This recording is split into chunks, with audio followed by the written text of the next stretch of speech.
क्या ऐसे क्राइम जहां पर समझौता नहीं हो सकता, उन केसेस में हाई कोर्ट को एफआईआर रद्द करने की पावर होती है या फिर नहीं होती? आज हम बात करेंगे हिमाचल प्रदेश हाई कोर्ट के एक जजमेंट के बारे में। और केस का टाइटल है Prakash Chand versus state of Himachal Pradesh. और इस केस की सुनवाई जस्टिस चंद्रभूषण बरोवालिया की बेंच कर रही थी।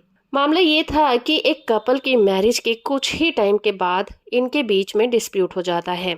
उनका एक बच्चा भी है। महिला ने अपने पति और ससुराल वालों पर दहेज केस और घरेलू हिंसा के केस दर्ज करवा दिए थे। उसने अपने पति पर आईपीसी के सेक्शन 498 ए, सेक्शन 120 बी, 406 और आईपीसी के सेक्शन 506 के तहत एफआईआर दर्ज करवाई थी। लेकिन कुछ टाइम के बाद दोनों कपल के बीच समझौता हो गया और वाइफ एफआईआर को रद्द करने के लिए मान गई।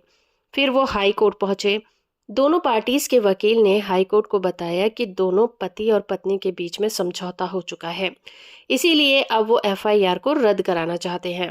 हाई कोर्ट ने जितेंद्र रघुवंशी वर्सेस बबीता रघुवंशी केस में आए हुए हाई कोर्ट ने जितेंद्र रघुवंशी वर्सेस बबीता रघुवंशी केस में आए हुए फैसले पर भरोसा जताया। और इस केस में कहा गया था कि चाहे केस गैर समझौता योग्य क्यों ना हो, पर अगर वो केस फैमिली मैटर से जुड़ा हुआ हो तो उस मामले में एफआईआर को रद्द किया जा सकता है। यानी कि फैमिली कोर्ट से जुड़े डिस्प्यूट में अगर कोई क्राइम गैर समझौता योग्य हो तो वहां पर भी एफआईआर को रद्द कराया जा सकता है। सेक्शन 320 कोर्ट को एफआईआर को रद्द करने से नहीं रोकेगी।